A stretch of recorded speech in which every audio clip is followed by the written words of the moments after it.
संसार से वैराग्य हो। वैराग्य की बात भी हम लोग कर लेते हैं, चर्चा तो कर लेते हैं। महाराज संसार में कोई अपना नहीं, छोटी सी कोई परिस्थिति आती है, छोटी सी कोई विषम परिस्थिति आती है, तुरंत वैराग्य हमारा बोल पड़ता है। कौन किसका संसार में, कोई अपना नहीं भगवान को छोड़ करके। 2 मिनट में लोग आकर के इस बात को स्वीकार करते हैं और फिर वो ज्ञान भूल जाता, वो वैराग्य खत्म हो जाता। कई बार वैराग्य आता है महाराज, कई वैराग्य की चर्चा भी है, प्रसूत वैराग्य, शमशान वैराग्य, सब वैराग्य है ना, है? लेकिन सब क्षणिक होते। शमशान घाट पे जाओ, कितना बढ़िया वैराग्य होता है, चिता जल रही होती है और लोग बैठे देखते, कहते हैं यही सत्य है। हाँ, कितना वैराग्य होता।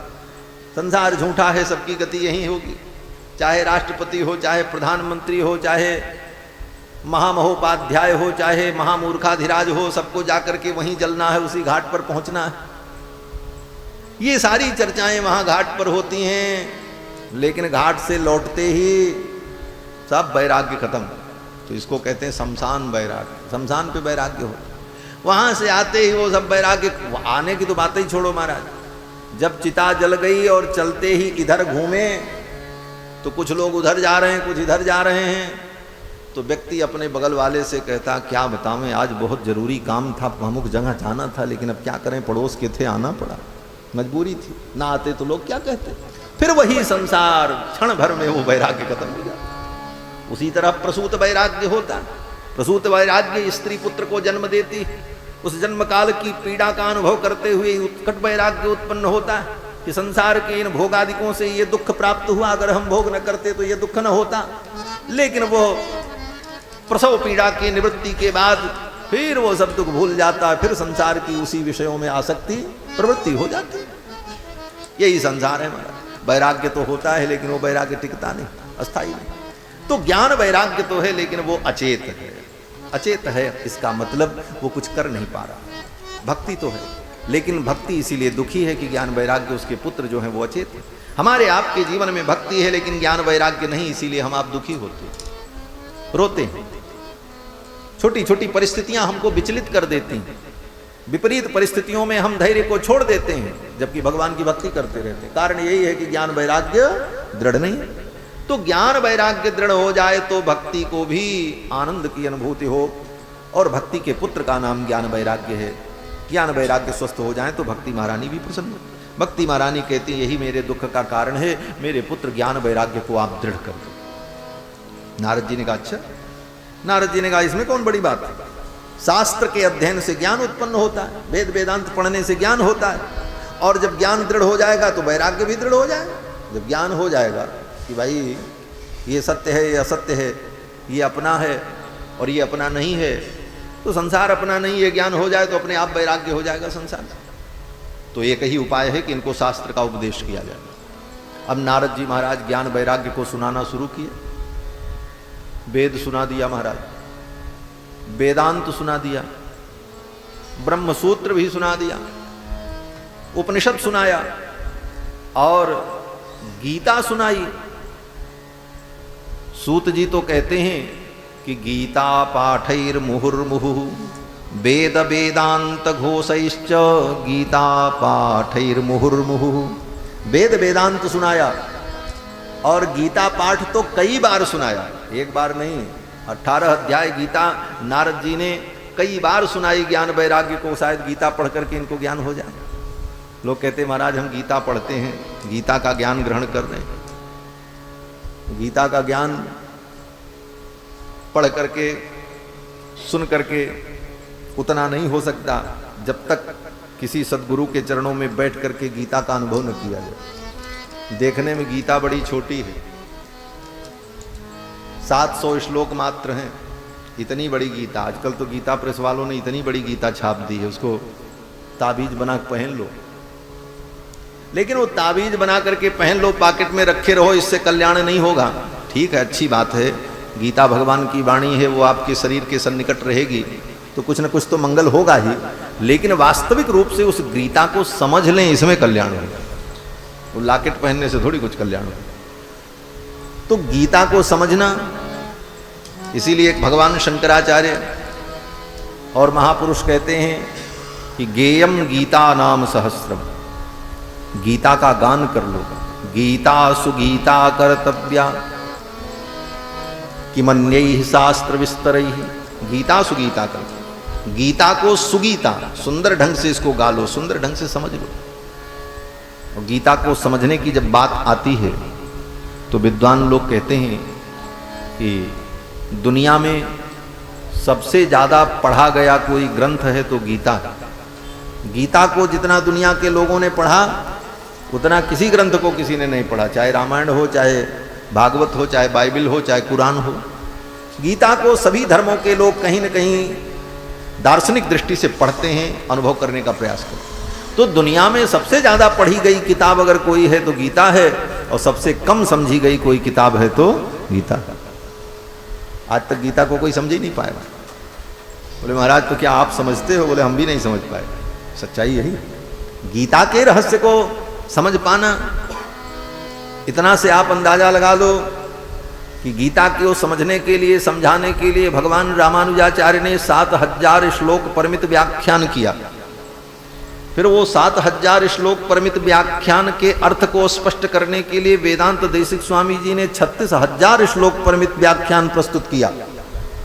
लेकिन उसके बाद भी गीता के सारे रहस्य स्पष्ट नहीं हुए। 700 श्लोक की व्याख्या 7000 श्लोक में, फिर उन 7000 श्लोकों की व्याख्या के लिए 36000 श्लोक, कितना बड़ा ग्रंथ है। फिर भी गीता के संपूर्ण तात्पर्य को कोई नहीं समझ पाया। तो खाली गीता सुन लेने से थोड़ी कल्याण हो, तो बहुत ऊंची चीज है। समझते समझते वेद वेदांत का सार है। सर्वोपनिषदो गावो दोग्धा गोपाल नंदन। नारद जी ने गीता पाठ सुनाया, गीता पाठैर मुहुर्मुहु, लेकिन इसके बाद भी ज्ञान वैराग्य नहीं जगे।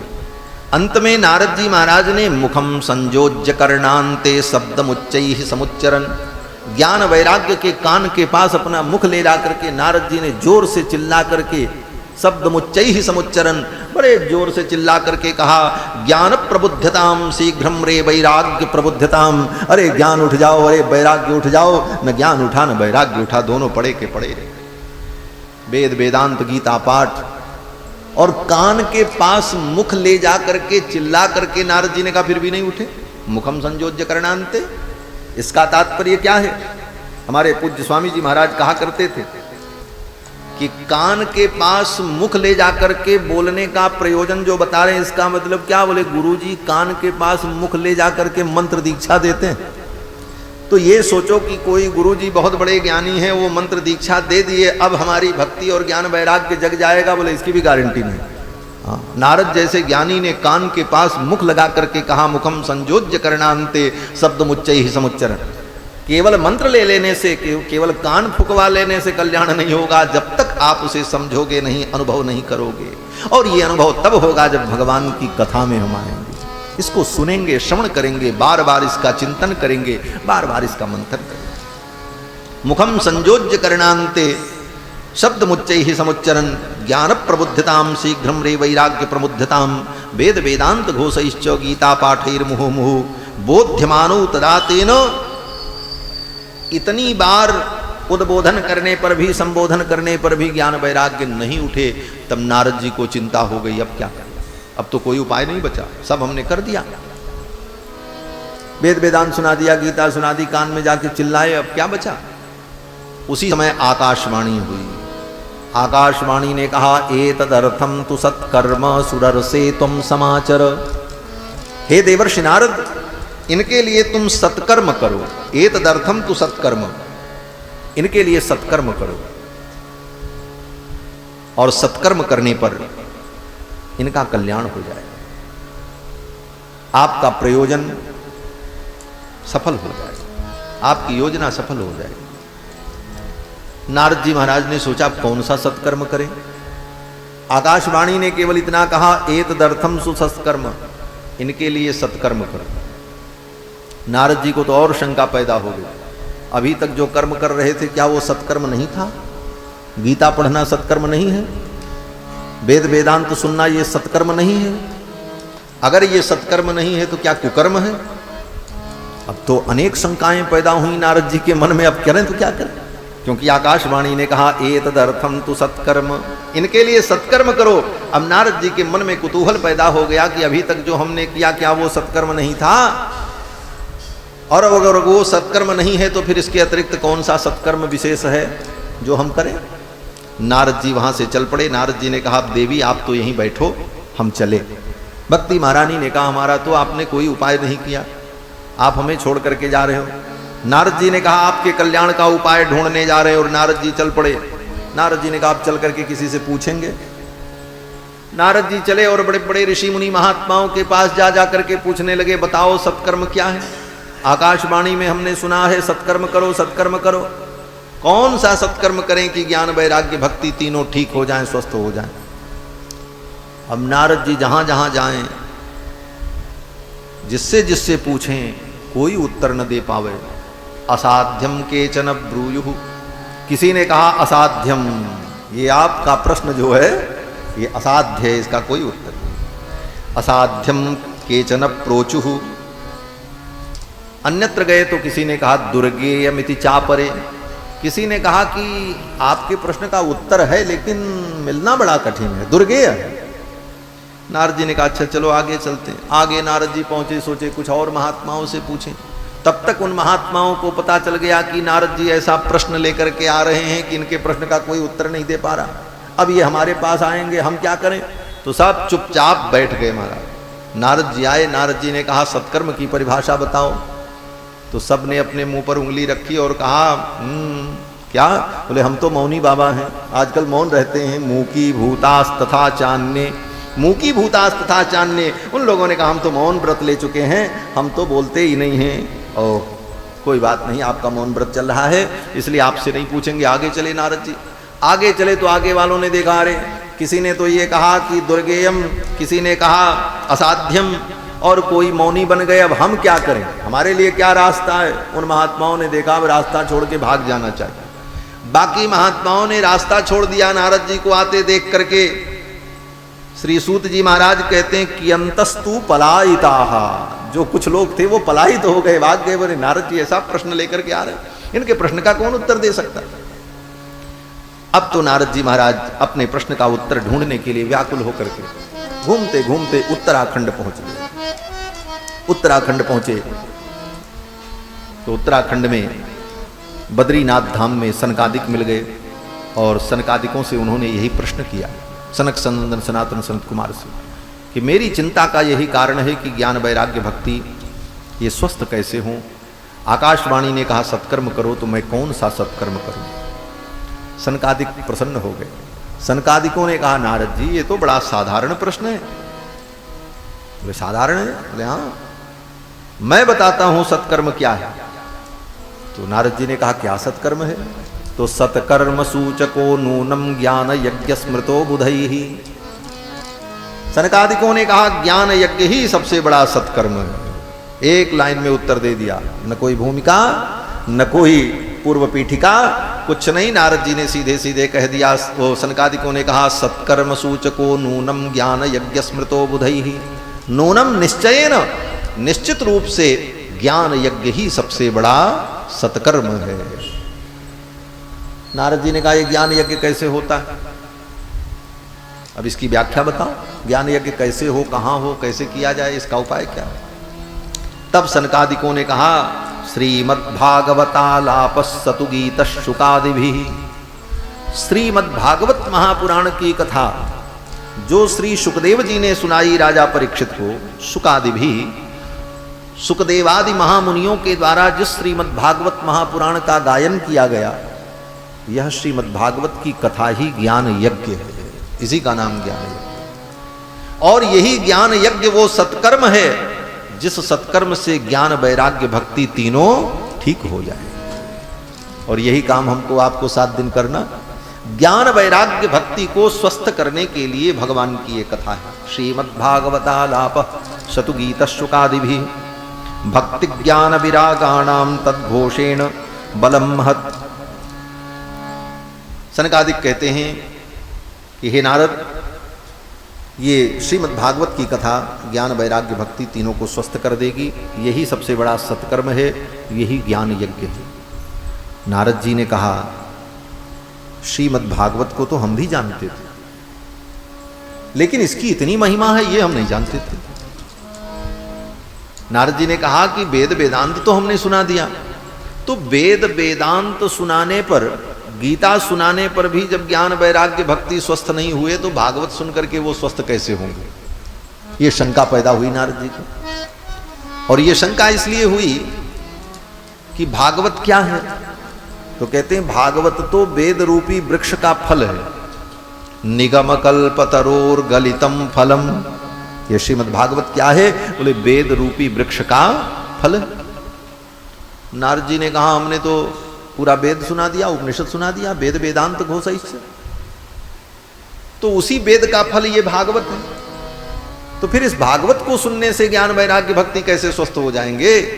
हमने तो पूरा पेड़ ही दे दिया उनको, हाँ? पूरा वृक्ष ही दान कर दिया, तो वृक्ष के फल मात्र से ज्ञान वैराग्य भक्ति स्वस्थ हो जाएंगे कैसे मैं मान लूं? मैंने तो उनको पूरा वृक्ष ही दे दिया, पूरे वेद वेदांत सुना दी। तो सनकादिकों ने कहा देखो, वृक्ष की अपनी महत्ता है और फल की अपनी महत्ता है। वृक्ष की डाली में, वृक्ष की जड़ में, वृक्ष के पत्ते में जो रस होता है वही रस एकत्रित होकर के फल में घनीभूत होता है। और जब फल का हम आस्वादन करते हैं तो फल के आस्वादन से उस रस की अनुभूति होती। अब कोई व्यक्ति ये तर्क करे कि भाई फल में जो रस आया वो रस कहाँ से आया? बोले वृक्ष की डाली से आया, पत्ते से आया। बोले वृक्ष की डाली में और पत्ते में वो रस कहाँ से आया? बोले वृक्ष की जड़ से आया। तो ऐसा करें कि जड़ और डाली और पत्ता और तना लेकर के चबा लें, वो सब रस उसी में तो है, मिल जाएगा? बोले नहीं मिलेगा। न डाली खाने से वो रस मिलेगा, न पेड़ खाने से मिलेगा, न पत्ता खाने से मिलेगा। वो रस तो उस फल में ही मिलेगा। आया उसी मार्ग से है, लेकिन उस रस की अनुभूति तो फल में होगी, उस वृक्ष से नहीं होगी।